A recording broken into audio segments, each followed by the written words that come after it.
Hi friends, welcome to Tamil movie talks. இந்த video பிடிச்சிருந்ததுன்னா like பண்ணுங்கள், ஷேர் பண்ணுங்கள், மறக்காமல் சப்ஸ்கிரைப் பண்ணுங்கள். இப்போ வாங்க வீடியோக்குள்ளே போகலாம். இன்றைக்கி தனுஷ் நடித்த தேரே இஷ்க் மே அப்படின்ற படத்தோட ரிவ்யூ தான் பார்க்க போகிறோம். வாங்க.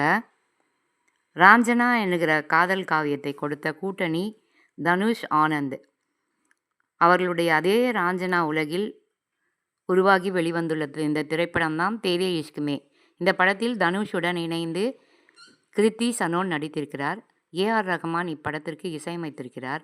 பெரிதும் எதிர்பார்க்கப்பட்டு இன்று திரையரங்குகளில் வெளியாகியுள்ள தேரே இஷ்க் மே படம் எப்படி இருக்கிறது என்பதை பார்க்கலாம். கதைக்களம்: இந்திய விமானப்படையின் வீரராக இருக்கும் தனுஷ் தனது கோபத்தை கட்டுப்படுத்த முடியாமல், தனக்கு மேல் உள்ள அதிகாரிகள் பேச்சை கூட கேட்காமல் தன் மனதிற்கு சரி என்று பட்டதை செய்து வருகிறார்.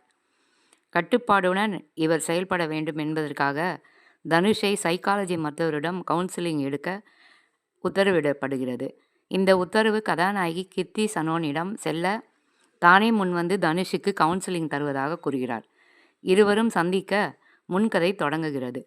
கல்லூரியில் படித்து வரும் தனுஷ் மிகவும் வன்முறையான மனிதனாக இருக்கிறார். மறுபக்கம் தனது தீசிஸ் மூலம் எப்படிப்பட்ட வன்முறையான மனிதனாக இருந்தாலும் அவரை நார்மலாக மனிதனாக மாற்ற முடியும் என்று நம்புகிறார் கீர்த்தி. வன்முறையான மனிதராக இருக்கும் தனுஷை மாற்றிவிட்டால் கீர்த்தியின் ஆய்வறிக்கை நிறைவு பெறும். இதனால் தனுஷுடன் பழக ஆரம்பிக்கிறார். ஆனால் தனுஷுக்கோ தன்னை காதலித்தால் ஆய்வறிக்கைக்கு உதவுகிறேன் என்று கூறுகிறார். சரி, நான் இதை காதலாக பார்க்கவில்லை, நீ வேண்டுமென்றால் காதலித்துக்கொள் என்று கீர்த்தி கூற இருவரும் பழக ஆரம்பிக்கிறார்கள். இதில் இருவருக்கும் இடையே காதல் மலர்கிறது. ஆனால் வன்முறையோடு இருக்கும் இப்படி ஒரு மனிதனை கீர்த்தியால் ஏற்றுக்கொள்ள முடியவில்லை. ஆனால் தனது தந்தையை வந்து பார்க்கும்படி தனுஷிடம் கூறுகிறார் கீர்த்தி. அங்கு தான் ஒரு ஐஏஎஸ் அதிகாரி, ப்ரிலிம்ஸ், மெயின்ஸ் அண்ட் இன்டர்வியூ ஆகியவற்றை கடந்து இவ்வளவு பெரிய உயரத்துக்கு வந்திருக்கிறேன். உன்னுடைய தகுதி என்ன? நீ என்ன வேலை பார்க்கிறாய் என்று தனுஷிடம் கீர்த்தியின் தந்தை கேட்கிறார். இதனால் மனமுடைந்து போகும் தனுஷ், தானும் யூபிஎஸ்சி படிக்கிறேன், அதில் ப்ரிலிம்ஸ், மெயின்ஸ், இன்டர்வியூ முடித்து அதிகாரியாக காட்டுகிறேன் என்று கூறி கீர்த்தியை காத்திரு என்று சொல்லிவிட்டு செல்கிறார். 3 வருடங்களுக்கு பிறகு ப்ரிலிம்ஸ் முடித்துவிட்டு கீர்த்தியை பார்க்க வருகிறார் தனுஷ். ஆனால் கீர்த்தி தனக்கான வாழ்க்கை துணையை தேடிக்கொண்டார். இருவருக்கும் திருமணம் நடக்க உள்ள நிலையில் தனுஷ் அங்கு வர மிகப்பெரிய கலவரம் ஏற்படுகிறது. இந்த கலவரத்தால் காவல்துறையால் கைது செய்யப்படும் தனுஷின் தந்தை பிரகாஷ் ராஜ் மரணமடைகிறார். ஒரு பக்கம் காதலிக்கு திருமணம், மறுபக்கம் தந்தையின் மரணம். இதன் பின் என்ன நடக்கிறது என்பதே தேரே இஷ்க் மே.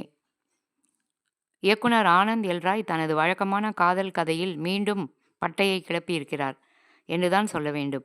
குறிப்பாக எமோஷனல் காட்சிகள் நம்மை வெகுவாக கவர்கிறது. ராஞ்சனா படத்தில் எப்படி குந்தன் நம்மை கண்கலங்க வைத்தாரோ அதே போல இந்த படத்தில் சங்கரும் நம்மை கண்கலங்க வைத்து விட்டார். அதுவே படத்தின் மிகப்பெரிய வெற்றியாகும். சிறு வயதில் ஏற்பட்ட மிகப்பெரிய துயரத்தில் ஒருவன் குணம் எப்படி மாறுகிறது, அதே குணம் ஒரு பெண்ணை பார்க்கும்போது எப்படி மாறுகிறது என்பதை எமோஷனாக காட்டியுள்ளார். அதேபோல் ஒரு சில இடங்களில் தனுஷ் நடித்த சங்கர் கதாபாத்திரம் சந்தீப் ரெட்டி வங்காவின் அர்ஜுன் ரெட்டி சாயலில் உள்ளது. அது கனெக்ட் ஆகவில்லை. அதேபோல கீர்த்தி சனோல் நடிப்பை பாராட்டியே ஆக வேண்டும். தனுஷுக்கு நிகரான நடிப்பை திரையில் காட்டியிருக்கிறார். குறிப்பாக 2ஆம் பாதியில் தேவதாஸ் போல காதலில் பாதிக்கப்பட்டு வாடும் காட்சியில் கீர்த்தியின் நடிப்பு வேற லெவல். இவர்களை தாண்டி அனைவரையும் கண்கலங்க வைத்து விட்டார் பிரகாஷ் ராஜ். ஊதாரித்தனமாக சுற்றி கொண்டிருக்கும் மகனை பார்த்து கொள்ளும் தந்தையாக படம் முழுக்க இருப்பாரோ என்று எதிர்பார்த்த நிலையில் மகனுக்காக ஒரு தந்தை எந்த எல்லைக்கும் செல்வான். அது சண்டை போடுவது மட்டுமல்ல, தனது கௌரவத்தை விட்டு கொடுப்பது தான் என்பதை பிரகாஷ் ராஜ் தனது நடிப்பின் மூலம் சிறப்பாக காட்டியிருக்கிறார். கதாபாத்திரங்களை தாண்டி இயக்குனர் ஆனந்த் எல் ராய் திரைக்கதையில் அமைத்த காட்சிகளும் நம்மை கவர்ந்தது. தமிழ் டப்பிங் சில இடங்களில் சொதப்பினாலும் அந்த காட்சியின் எமோஷன் நம்முள் கலந்து விட்டது. மேலும் படத்தின் மிகப்பெரிய ஹைலைட் ராஞ்சனா படத்தின் கனெக்ட். அதை கதாநாயகன் வாழ்க்கைக்கு திருப்பு முனையாக கொண்டு வந்த விதமும் மிகவும் சிறப்பு. ஆனால் படத்தின் நீளத்தை சற்று குறைத்திருக்கலாம். ஆங்காங்கே தோய்வு ஏற்படுகிறது. இடைவேளை காட்சி பெரிதாக சொல்லும் அளவிற்கு இல்லை. ஆனால் கிளைமேக்ஸ் அனைவரையும் கண்கலங்க வைத்துவிட்டது. 2வது ஹீரோ ஏஆர் ரஹ்மான்.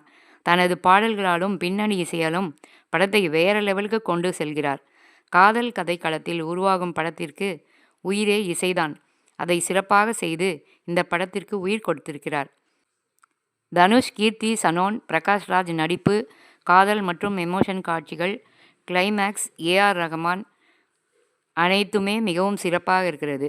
கண்டிப்பாக அனைவரும் கண்டு களிக்க வேண்டிய ஒரு சிறந்த படம்.